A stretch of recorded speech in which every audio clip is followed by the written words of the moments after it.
섹스리스, 우리나라 섹스리스 문제가 엄청 크거든요. 그 문제 플러스 외도, 불륜도 많다고 얘기하잖아요. 이제 그런 문제들이 자꾸 발생을 하게 되는 거죠. 우리가 육체적 관계를 왜 할까요?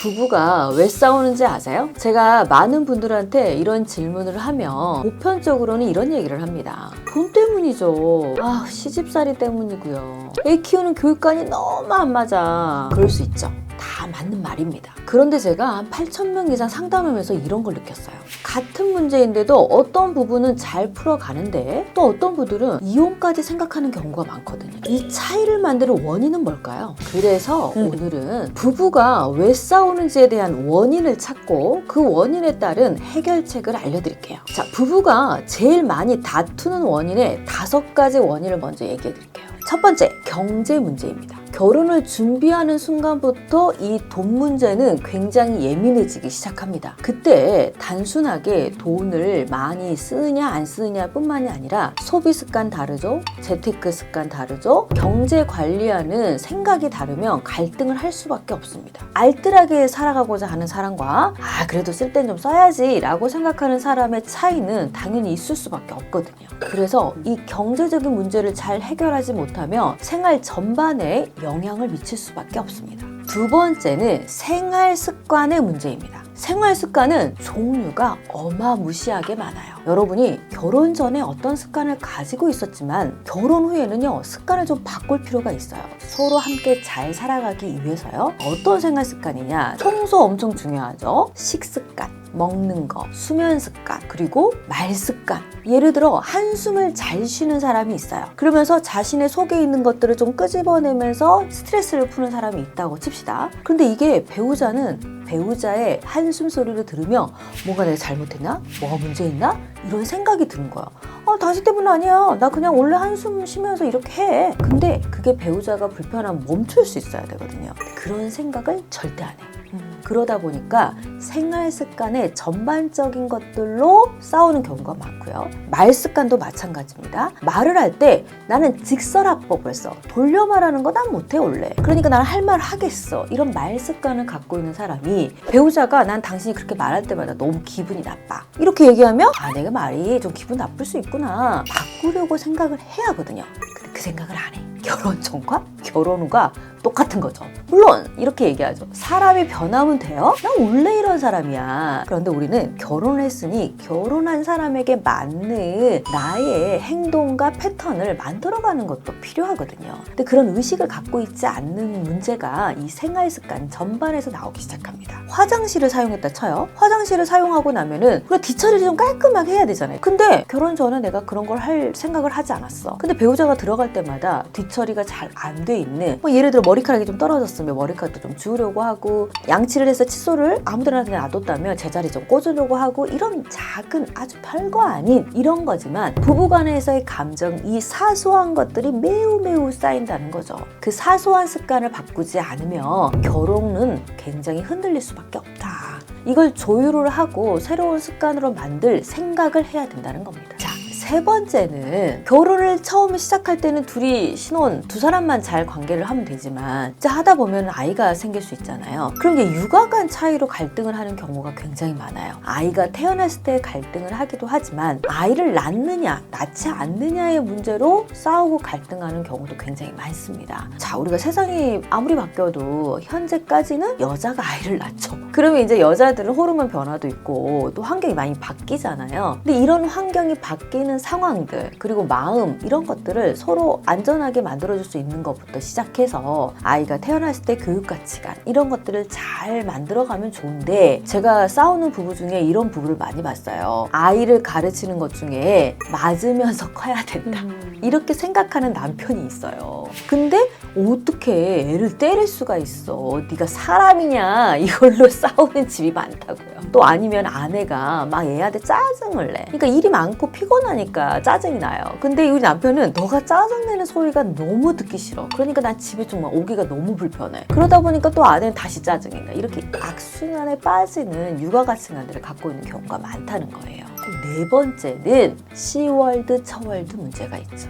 자, 요거는 독립이라는 개념을 갖기 시작하죠. 세대가 아무리 변해도 이 갈등은 정말 사라지지 않는 것 같아요. 제가 10년 전에 이 상담을 시작할 때요. 이때쯤 2020년 정도가 넘으면 그래도 대한민국의 시월드 갈등은 없어지지 않을까? 90년대 생들이 결혼을 하면 나는 고부 갈등 상담은 안 할 것 같아. 이런 생각이 들었거든요. 근데 웬걸요? 지금도 너무 많다. 요즘은 이제 추가되고 있는 것이 처월드 갈등까지 추가되고 있는 상황이죠. 초월드가 뭐예요, 원장님? 처월드. 말 그대로 처갓집의 간섭이죠. 옛날에는 시어머니로 인해서 스트레스 받는 며느리가 많았다면 요즘은 장모님 때문에 스트레스 받는다는 사위가 많아지고 있는 상황이거든요. 자, 이 문제가 왜 생기냐? 예전에는 아이들을 엄마가 키우거나 아니면은 양가 어른들의 도움을 많이 받잖아요. 근데 시댁에서 많이 봐주고 그랬는데 요즘 누가 시댁에다 맡깁니까? 80, 90% 우리 친정 부모가 도움을 줄 수 있는 상황이라면 보편적으로는 친정 부모에게 맡기는 게 본인들이 편하거든요. 그래서 도움을 받다 보니까 장모님이 한 집에 같이 사는 경우들이 굉장히 많아요. 그래서 장모님과 사이가 갈등을 시작하는 경우가 많다는 거예요. 그래서 요즘은 처갓집이 가까워서 부부관계가 처갓집으로 인해서 갈등하는 경우가 많습니다. 굉장히 피곤하죠. 왜냐하면 부부만 잘 살아도 좋은데 양가 어른들의 간섭은요, 부부관계를 악화시키는 굉장히 주요 원인이 되거든요. 자, 5번째는 성 문제.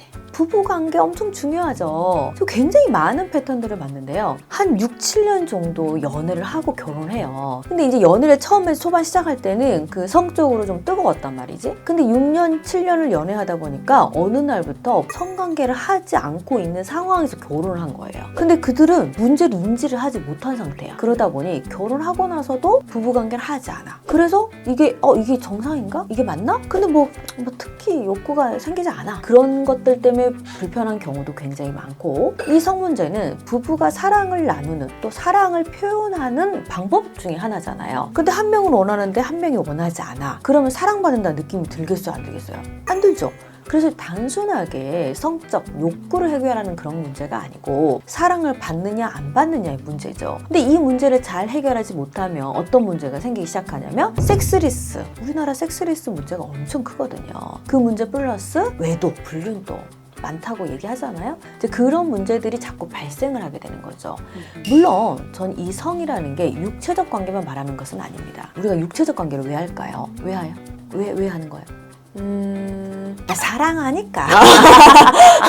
그쵸? 사랑의 종류는 많죠. 사랑은 감정이잖아요. 보이지 않는 마음인 거죠. 사랑받고 있구나. 내 배우자한테 사랑받고 있구나.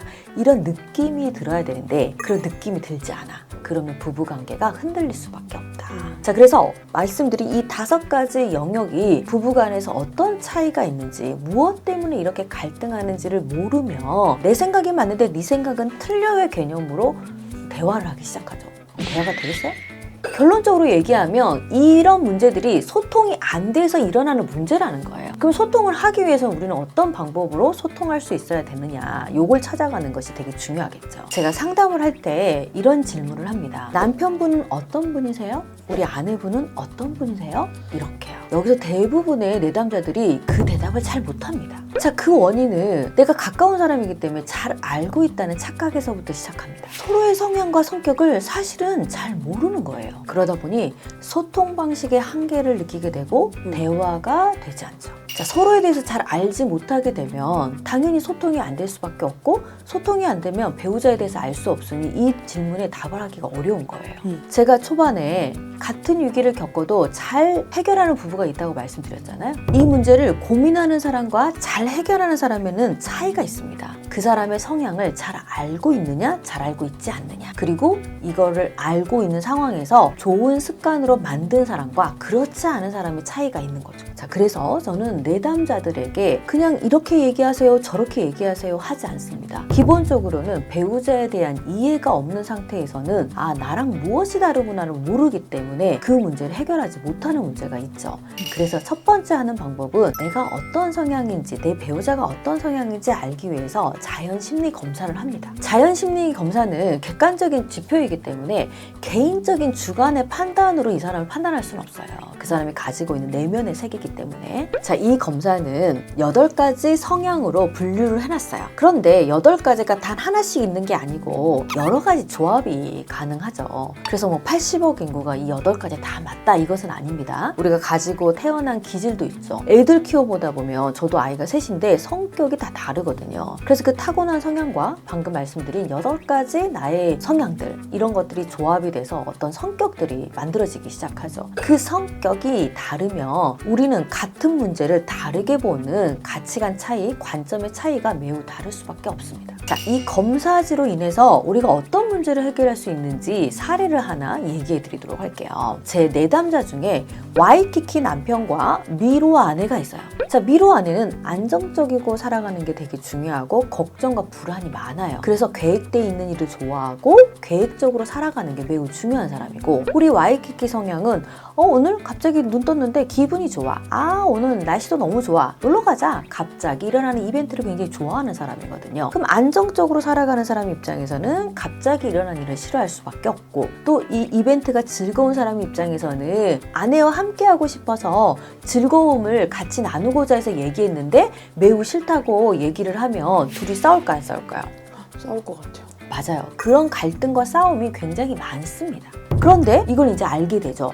우리 남편은 와이키키구나. 즐겁고 행복한 게 굉장히 중요한 사람이었구나. 우리 아내는 미로 성향이구나. 안전하게 살아가는 게 매우 중요하겠구나. 이런 걸 알게 됐어요. 그럼 조율이 가능하기 시작한 거죠. 그래서 이 커플은 서로 굉장히 갈등이 많았어요. 기본적인 서로에 대한 이해가 없으면 앞서 말했던 5가지 모든 영역이 다 문제가 생길 수밖에 없거든요. 그러니 와이키키 입장에서는 아내를 사랑하는 마음으로 그냥 즐겁고 행복한 시간을 가지기 위한 거고, 아내는 남편과 안전한 가정을 만들기 위해서 안전한 삶을 살아가기를 원하는 마음이 있거든요. 근데 그 마음이 충돌을 하다 보면은 서로를 이해하지 못하니까 너는 내가 아무리 좋은 걸 얘기해도 너는 받아들이지 않아. 너랑 대화가 안 돼. 그러니 서로 사랑하고 있어서 사랑하니까 함께하고 싶지만 서로의 사랑을 이해하지 못하는 문제가 생기기 시작하죠. 그럼 계속 갈등을 할 수밖에 없어요. 하지만 이런 것들을 교육받고 우리가 서로 이렇게 달랐구나를 알아가게 되면서 아내는 남편에게 자기야, 오늘은 우리가 놀러 갈까? 당신 좋아하는 곳으로? 이렇게 먼저 의견을 제시할 수 있고, 또 우리 이 남편은 내가 오늘 놀러를 가고 싶지만 가자! 이렇게 얘기하는 게 아니고 오늘 날씨가 굉장히 좋은데 당신 컨디션은 좀 어때?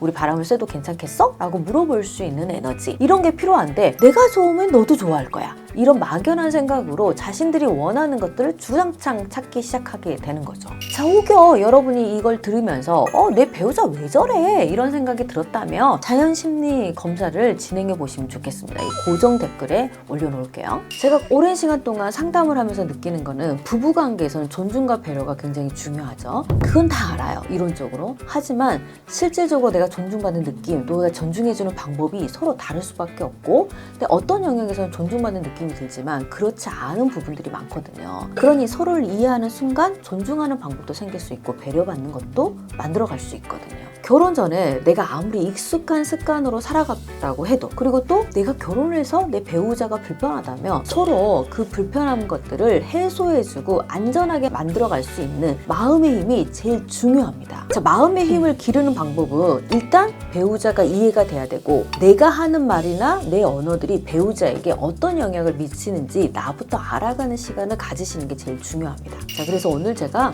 이런 자연심리 검사를 통해서 여러분에 대해서 좀 알고 내 배우자하고 어떤 차이가 있을지, 내 언어가 어떻게 느껴지는지를 이해한 상태에서 배우자의 소통을 찾아가시는 게 제일 중요하다. 부부관계는 좋은 말을 하는 게 먼저가 아니고 배우자에게 좋은 말이냐 아니냐를 찾아가시는 게 먼저입니다. 여러분의 진짜 성향을 좀 찾고 내 배우자에 대해서도 좀 알아보고 서로 사랑할 수 있는 방법을 찾아가시길 응원합니다. 지금까지 부부해결사 정다운이었습니다.